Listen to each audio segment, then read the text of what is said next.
everybody's favorite Tombstone? Oh yeah, Mary Rude Drayton. Wow. I guess sandstone? That's right. Yeah, it's so well preserved. Beautiful. Pretty much everybody comes here. Everybody likes this because the heartfelt. Shall we read it? Yeah. The spoiler hath come with his cold, withering breath, and the loved and cherished lies silent in death. It's pretty scary.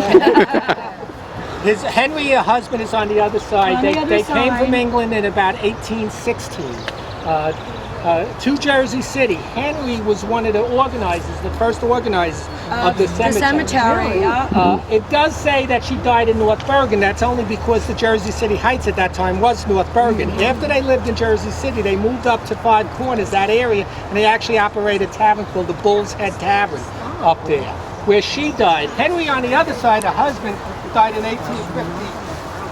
Show them the difference, right? Remember we were talking about how this is like. By the way, one other thing. And watch these holes, folks. We have little groundhogs. Watch where you walk, all right? That's his house. Don't get hurt. No broken ankles. You notice that other side of the stone is so nice and clean, and this side that is facing the weather coming from the west never does as well as the other side.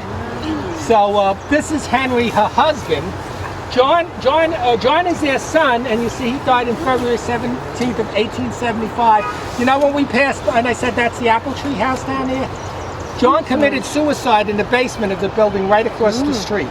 He was a businessman, and it was really major news. Nobody understood why a man who evidently was successful would commit suicide. But they said he had been despondent, and he actually committed suicide with a revolver. Maybe it's that Richard Corey type of a thing. Nobody understood why. His sister, Anna, on the other side, Catherine, was a spinster and died in Rhode Island at TB. She's buried here. There was another son also by the name of Henry, and he married, and there was a sister named Elizabeth. Elizabeth married a Jonathan Durant, who I think, if you see over there, that red building, there's a vault there of the Durant family. I think that may be them.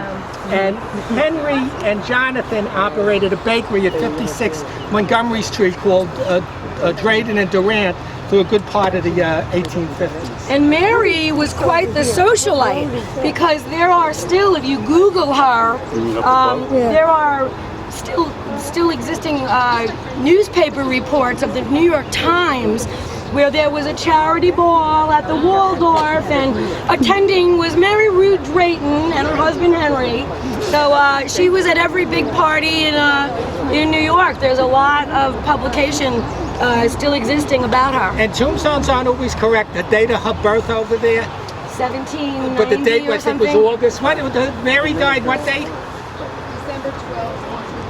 Well, the obituary, the death notice, there wasn't an obituary, appeared in a newspaper the day before, so I doubt if she died that day. You make mistakes. Hey, Bob. Right up there. Now we're going to head over We're going to head over there right now. What highway is this elevated highway? That's the turnpike. That is a turnpike. Turnpike Jason Cemetery.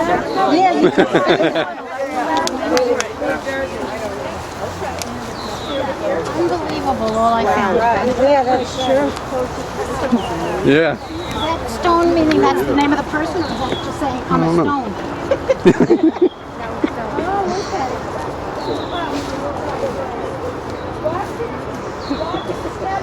That's our biggest problem, the bamboo.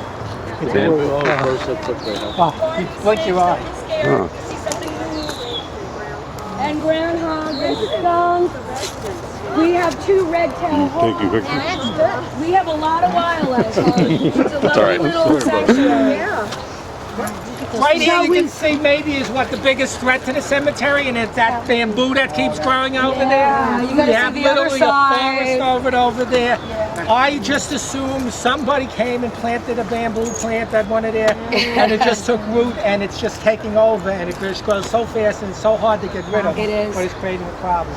Up there is the, again, the paperwork I gave you, the last thing was the Edge Windmill. There's Isaac Edge up there. He came to Jersey City in 1806. He established a windmill and the grinded, meal and such down on where the Colgate clock was down there.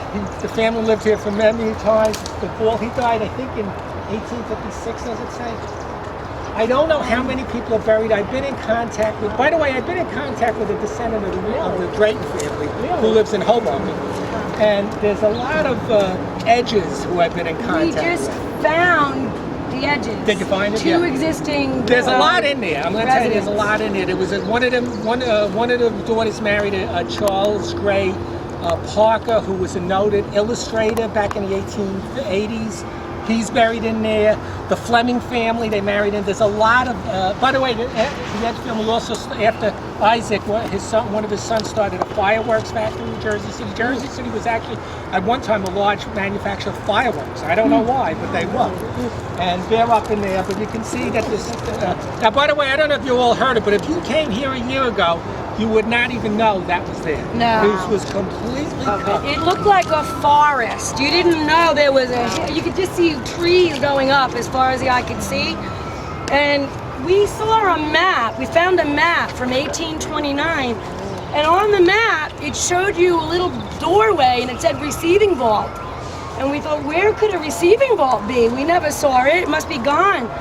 And I was here with a couple of landscaper friends who we took machetes and we fought our way through the vine, these gnarly vines, and we found the door to the receiving vault over there.